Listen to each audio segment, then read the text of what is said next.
Trump tariffs இன்று உலகையே அச்சமுறுத்தக்கூடிய ஒரு ஒரு ஒரு டேர்மாக மாறி இருக்கிறது என்று சொன்னால் மிகையாகாது. எந்தெந்த நாடுகளுக்கு எவ்வளவு வரி விதிக்கப் போகிறார் என்று யாருக்குமே தெரியாது. அவர் எடுக்கக்கூடிய முடிவுதான் என்ற பட்சத்தில் இதனால் ஏற்படக்கூடிய பாதிப்புகளை அந்தந்த நாடுகள் தான் சந்திக்க இருக்கின்றன. அந்த வகையில் இந்தியாவிற்கு எவ்வளவு வரி விதிக்க இருக்கிறார் ட்ரம்ப் என்ற ஒரு கேள்வி தொடர்ந்து கொண்டே இருந்தது. இது தொடர்பான அறிவிப்பு முதலில் வந்தபோது 26% என்று அறிவித்திருந்தார். அதன் பிறகு ஒரு 90 நாட்கள் என்ற ஒரு கால இடைவெளியை அனைத்து நாடுகளுக்குமே கொடுத்திருந்தார் ட்ரம்ப். அதனைத் தொடர்ந்து ஒவ்வொரு நாடுகளுக்குமான வரி சதவீதத்தை அறிவித்து வருகிறார். அந்த வகையில் தற்பொழுது இந்தியாவில் இருந்து இறக்குமதி செய்யக்கூடிய பொருட்களுக்கு 25% என்ற அளவில் வரியை விதிக்க இருப்பதாக அதிகாரப்பூர்வமாக அறிவித்திருக்கிறார் ட்ரம்ப். இது தொடர்பான முக்கிய செய்தியை நாம் பார்த்து வருகிறோம்.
வரும் ஆகஸ்ட் 1 முதல் இந்தியாவிலிருந்து இறக்குமதி செய்யக்கூடிய பொருட்களுக்கு 25% வரி விதிப்பு அமலுக்கு வரும் என்று அதிகாரப்பூர்வமாக அறிவித்திருக்கிறார் டொனால்ட் ட்ரம்ப். இந்தியா அமெரிக்கா இடையேயான பேச்சுவார்த்தையில், வர்த்தகம் தொடர்பான இந்த பேச்சுவார்த்தையில் இன்னும் முடிவு எட்டப்படவில்லை என்றும் அவர் தெரிவித்திருக்கிறார்.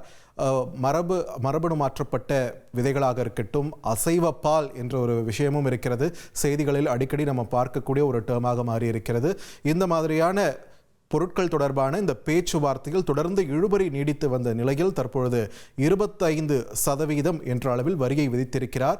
வேறு எந்த நாடும் அமெரிக்காவிடமிருந்து வசூலிக்காத அளவுக்கு இந்தியா அதிக வரி வசூலிக்கிறது என்ற ஒரு குற்றச்சாட்டை முன்வைத்த அவர் 90 நாட்கள் நிறுத்தி வைக்கப்படும் என்று ஏற்கனவே தெரிவிக்கப்பட்டிருந்த நிலையில் தற்பொழுது அதற்கு ஒரு எண்ட் கார்டு போட்டு 26% என்று இருந்ததை தற்பொழுது 25% வரி என்ற ஒரு நிலைப்பாட்டை எடுத்து அதனை அதிகாரப்பூர்வமாக அறிவித்திருக்கிறார் டொனால்ட் ட்ரம்ப்.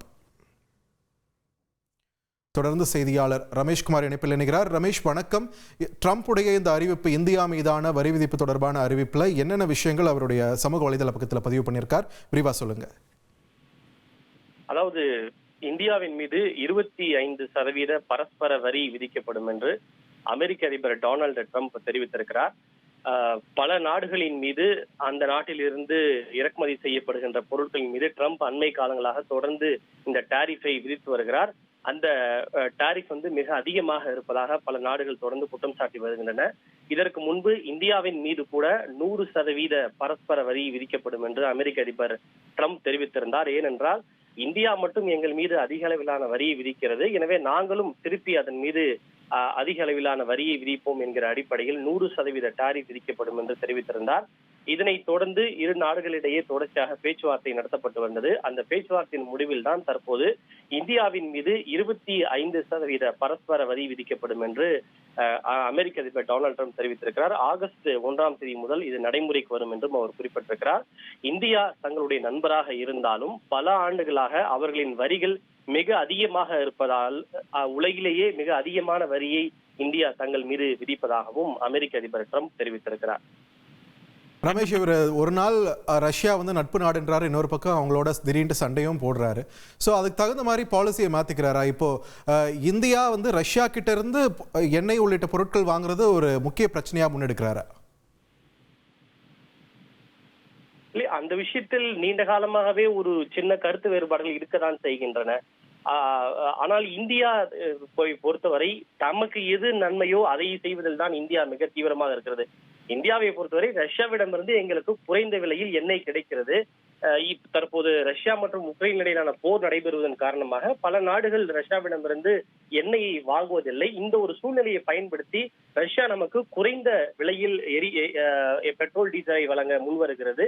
அது இந்தியாவிற்கு நன்மை என்கிற அந்த அடிப்படையில் இந்தியா அதை பயன்படுத்தி வருகிறது. இந்த விவகாரம் கூட அதுக்கு ஒரு முக்கியமாக காரணமாக இருக்கலாம். ஆனால் ட்ரம்பை பொறுத்தவரை இந்தியாவிடம் அந்த ஒரு விஷயத்தில் மட்டும் பிரச்சனை இருப்பதாக தெரியவில்லை. அவர் ஆட்சிக்கு வந்தது முதலே பல நாடுகளின் மீது தொடர்ந்து இது போன்று அதிகமான வரியை விதித்துதான் வருகிறார். முன்பெல்லாம் 125% விதிக்கப்படும் என்று சொன்னார். பின்னர் அது மாற்றப்பட்டது. தொடர்ந்து அந்த பரஸ்பர வரி விகிதத்தில் மாற்றங்களை செய்து கொண்டே இருக்கிறார் ட்ரம்ப். தற்போது அறிவிக்கப்பட்ட முடிவு கூட இறுதியானதா அல்லது மறுபடியும் அவர் மாற்றுவாரா என்பது தெரியவில்லை.